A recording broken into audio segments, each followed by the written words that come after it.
pace yourself. Okay. Get to know that individual carefully. Don't be in a rush to get involved with them emotionally or sexually. Pull back, understand who that person is.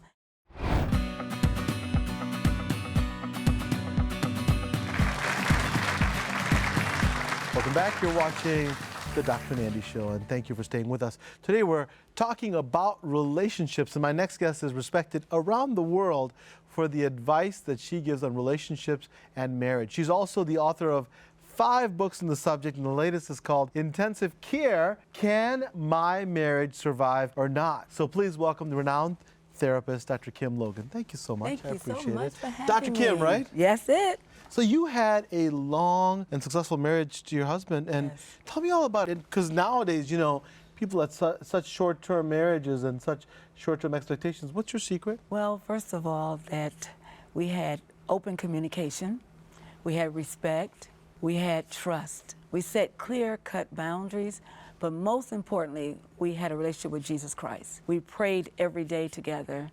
We never ended our day in anger. We always allowed the Holy Spirit to bless our relationship. And then in turn, we gave that to other couples.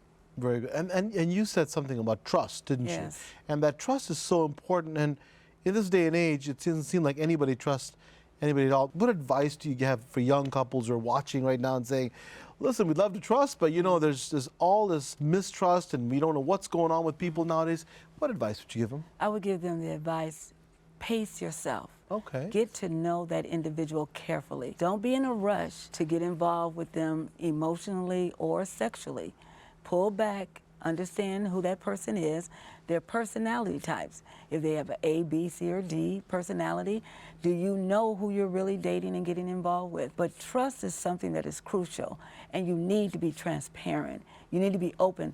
But I can't be transparent if I'm distracted by other individuals or relationships. Right. And I have to be honest and open with you so that I can build that trust. Because without trust, do we have a relationship? No. Can we build a marriage? No. No, we can't. Yeah, and it's important you said something.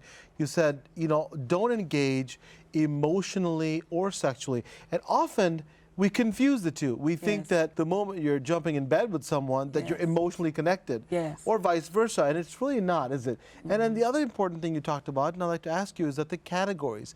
You said, is it a type A, B, C, D? Tell me Yes. about that. I'd like to hear about that. Well, type A type personality, I am a take charge, get involved, and I can tell. and make it happen. Yeah. Type B individuals, they're very low-key, easygoing, but yet they will take leadership roles. My husband was a type BA. He was passive-aggressive, but he was laid back, didn't talk too much, but yet he was able to get into the role as an elder deacon. Type C people, they like to see things fulfilled and implemented, but again, they want things to be done a certain way. Type D individuals go with the word D, disease. They are individuals who are depressed, anxiety, worry. How do I get this done? They want to be successful, but fear stands in their way. So you've got to be sure when you are dating someone that you do a little research, and this is why I recommend at least 6 months to 3 years of premarital counseling. And some people may say that's a long time, but do we really ever get to know anyone? It takes years, months.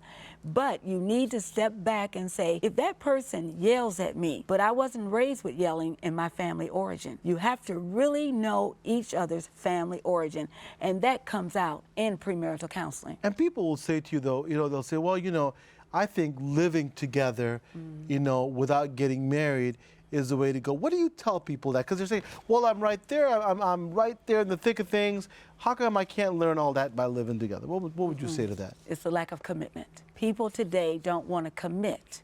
And in marriage, that means that we are committing to the trust, we are committing to the relationship, and then what type of goals are we teaching our children? It's okay just to live together and we don't have to follow through. It's all right to go to college, but you don't have to finish. Right. You know, so these type of behaviors follow into our adult lives. So remember, we as mother and father, husband and wife, we are the first teachers to our children. Correct. Well, it was okay for mom and dad. They lived together. They never got married. I meet so many couples today, you know, no, we didn't come out of a nuclear family, which is a mother and father. Correct. You know, I came from a single parent home where my parents lived together and they're still living together, and I'm 45 years old. They have never married, but this is all I know. So now I'm repeating that same behavior. That same cycle is being repeated. And I think that also, if you're not ready to get married, just don't get married. Don't make a choice saying, well, I'm going to live together just so I have an out. That's if right. you think you have an out, you're just not ready for marriage, That's are you? correct. And I think that's people don't see it enough. What would you recommend when someone wants to introduce their children into a new relationship? Because that's, I mean, that's America today. I mean, that's a question a lot of people have to ask. Because we're seeing a lot of divorces, and we're seeing Yeah. a lot of. So what I do in my children therapy, play therapy, we do what is called interactive role therapy, and they take over the roles of the mommy and daddies. Ah. Yes, they switch Very roles. nice. And so what they do is they talk about what's going on in the household. Well, you know what? You know, we just don't get along anymore. I think it's time that we just leave. Well, really? You want to do it like that? And so the parents begin to see themselves through their children's interaction and engaging.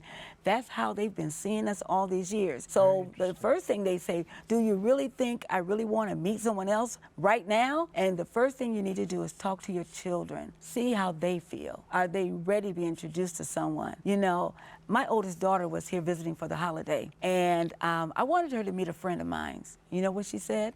And I went to her, I said, how do you feel? She said, Mom, I'm not ready. Daddy's only been gone a year. I'm not ready. And I said, you know what? I'll go at your pace. It's all right. Because my children are my most important factors in my life now. And it can wait, and that's the thing. Time will really let you know whether they're ready or not. Hi everyone, I'm Dr. Partha Nandi, and if you enjoyed that video, you're going to love the next one. It's full of incredible information to help you start your health hero journey.